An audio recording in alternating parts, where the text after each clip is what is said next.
अम्मा बाद अऊज़ु बिल्लाहि मिनश शैतानिर रजीम बिस्मिल्लाहिर रहमानिर रहीम वक़ुल जाअल हक़ वज़हक़ल बातिल इन्नल बातिला काना ज़हूक़ा।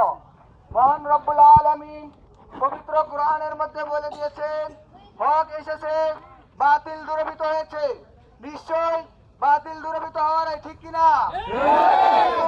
আমরা যে মুসলমান, আমাদের প্রত্যেকের ইমানের দায়িত্ব, আমাদের পাশে যে ফিলিস্তিন যে নির্যাতিত, যেভাবে তাদেরকে হত্যা করা হচ্ছে, তাহলে আমরা জাতিসংঘের কাছে জবাব চাই, আমার ভাইকে মরবে কেন, আমার ভাইকে হত্যা করা হবে কেন?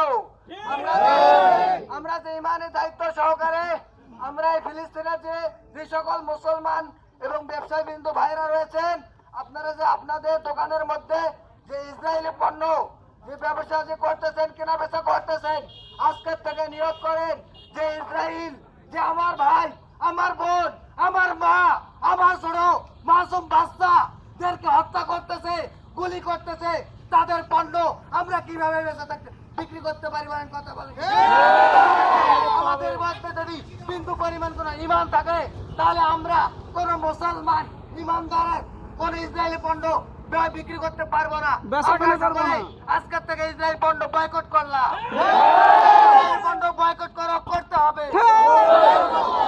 এটা শুনে আমরা মুখে মুখে বলবো না, আমাদের কাজে এবং ঘরে, সংসারে, ব্যবসা বাণিজ্য সর্ব অবস্থাতেই দেখাতে হবে। বল, কথা বলেন ঠিক কি? আল্লাহ তাআলা বলেছেন যে আল্লাহ কুল জাআল হক ওয়া যাহাকাল বাতিল ইন্নাল বাতিলা কানা যাহুকা।